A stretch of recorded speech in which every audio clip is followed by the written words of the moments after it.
خلافت ثانیہ کا دور علمی اور روحانی اور تنظیمی اعتبار سے جماعت کی ترقی اور مضبوطی سے قیام کا دور ہے۔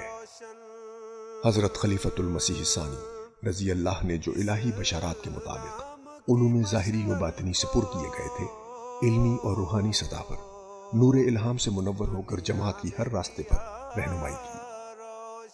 آپ نے 10 جلدوں پر مشتمل قرآن کریم کی حقائق و معارف سے پر تفسیر کبیر کے نام سے تحریر فرمائی۔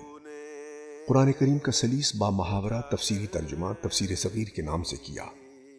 جلسہ سالانہ پر آپ کی تقاریر جو متنوع موضوعات پر ہوتی رہیں، جماعت کی ہر میدان میں رہنمائی کرتی رہیں۔ فضائل القرآن کے نام سے آپ نے تقاریر کا سلسلہ جاری فرمایا جو کئی سال جاری رہا، جس میں قرآن کریم کی دوسری الہامی کتب پر افضلیت ثابت کی گئی اور اس پر ہونے والے اعتراضات کے جواب دیے گئے۔ ذکر الہی، عرفان الہی تقاریر میں خدا تعالیٰ سے تعلق کے ذرائع بتائے۔ تقدیر الہی میں مسئلہ تقدیر پر نہایت لطیف پیرائے میں روشنی ڈالی۔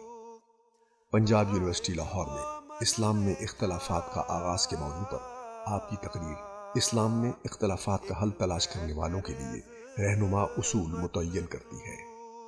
منہاج الطالبین کے نام سے جلسہ سالانہ قادیان پر آپ کی تقاریر تربیت اولاد کے لیے ایک عظیم الشان رہنمائی ہے اور ماہرین نفسیات کے لیے اصولی ہدایت ہے۔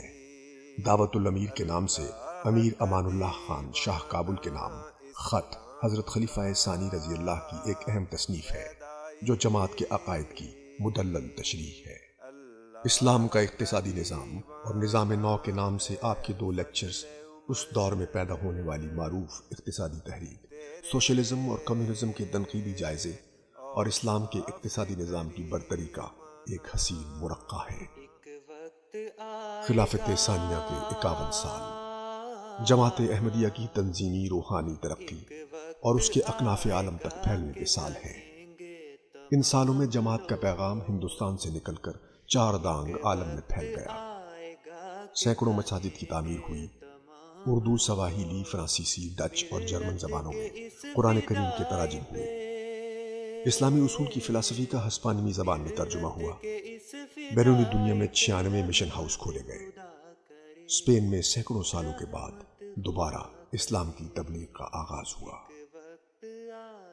حضرت صاحبزادہ مرزا بشیر الدین محمود احمد صاحب رضی اللہ عنہ 7 اور 8 نومبر سن 1965 کی درمیانی شب اپنے مولائے حقیقی سے جا ملے اور جماعت احمدیہ حضرت مرزا ناصر احمد صاحب کے ہاتھ پر بیعت کر کے خلافت ثالثہ کے دور میں داخل ہوئی۔